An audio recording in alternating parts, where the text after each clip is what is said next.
In an age when air travel is getting increasingly uncomfortable, shrinking seats, expanding fees, we have an exclusive inside look at an alternative way to fly. There's only one prerequisite. You have to be President of the United States. Here's ABC's chief White House correspondent, Jonathan Karl. This is on the president's reading list? That might be on the First Lady's. Inside Air Force One, it seems a diverse reading selection from Life and Style to the latest Sports Illustrated. And on board, some of the finest food you can get in the air. And check out those table settings. We've seen it in movies as a giant moving target. Get off my plane. Does this look familiar? The flying Oval Office, nearly identical to the on-set version in House of Cards. So you want me to forgive you, to say that it was okay? But tonight, for the first time under President Obama, we're taking you on an exclusive all-access tour of Air Force One.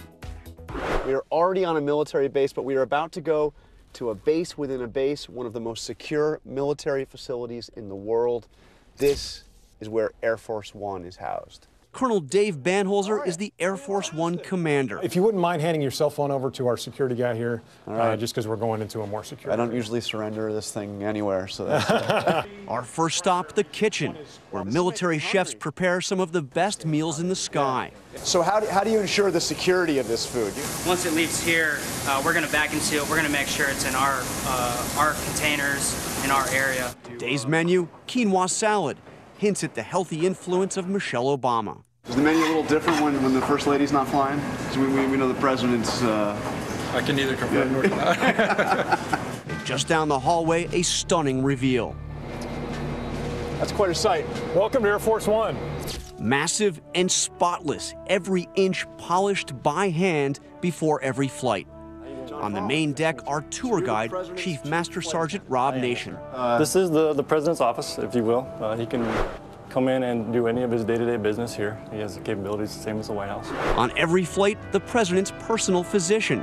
He can transform his cabin into an airborne emergency room. We have defibrillators, we have suction devices, we have IV pumps. Down the hall, the flying situation room where the President can address the nation, the press cabin. This is my usual seat on Air Force One. And finally... Yes, sir. You'd like to see the business end of Air Force One? Yeah. Come on in. It's a tight fit. Please have a seat.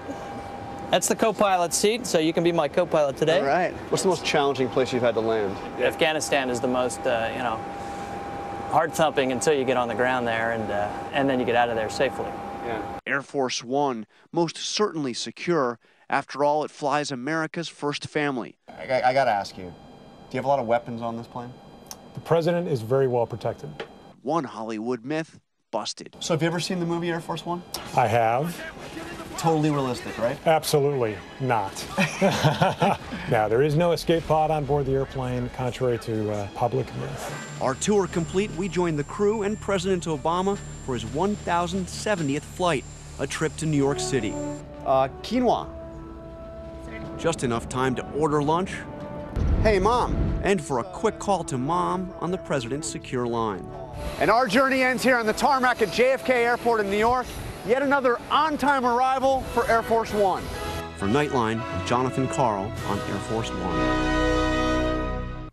Our thanks to John Karl. And this question, what are your in-flight essentials? Go to our Nightline Facebook page and let us know the magazines, movies, or snacks you've always got to have on hand.